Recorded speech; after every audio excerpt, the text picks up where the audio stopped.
One of the most exciting scientific findings of the past half-century has been the discovery of widespread trophic cascades.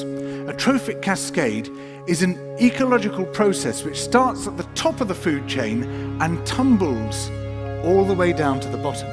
And the classic example is what happened in the Yellowstone National Park in the United States when wolves were reintroduced in 1995.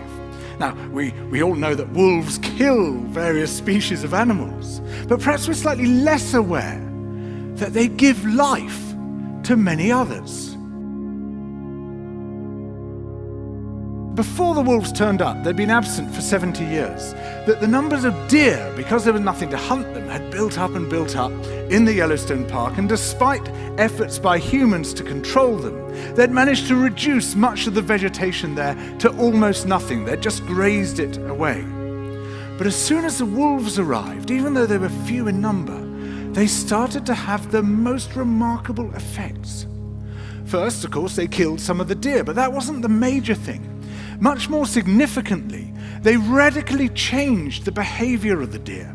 The deer started avoiding certain parts of the park, the places where they could be trapped most easily, particularly the valleys and the gorges. And immediately those places started to regenerate.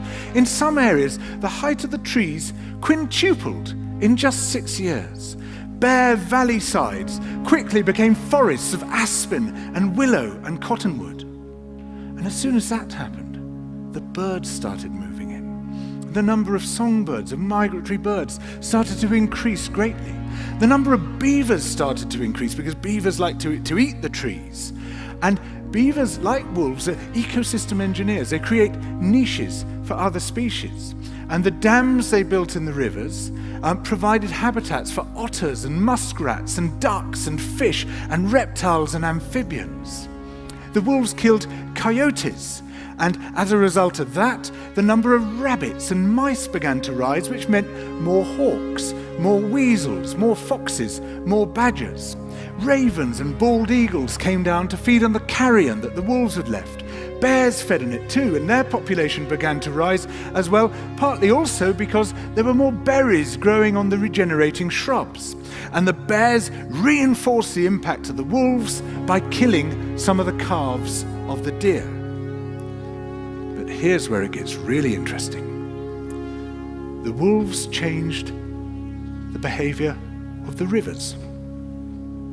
They began to meander less. There was less erosion. The channels narrowed, more pools formed, more riffle sections, all of which were great for wildlife habitats. The rivers changed in response to the wolves. And the reason was that the regenerating forests stabilized the banks so that they collapsed less often, so that the rivers became more fixed in their course.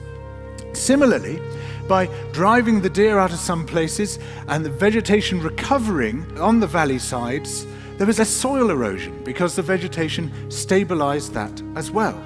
So the wolves, small in number, transformed not just the ecosystem of the Yellowstone National Park, this huge area of land, but also its physical geography.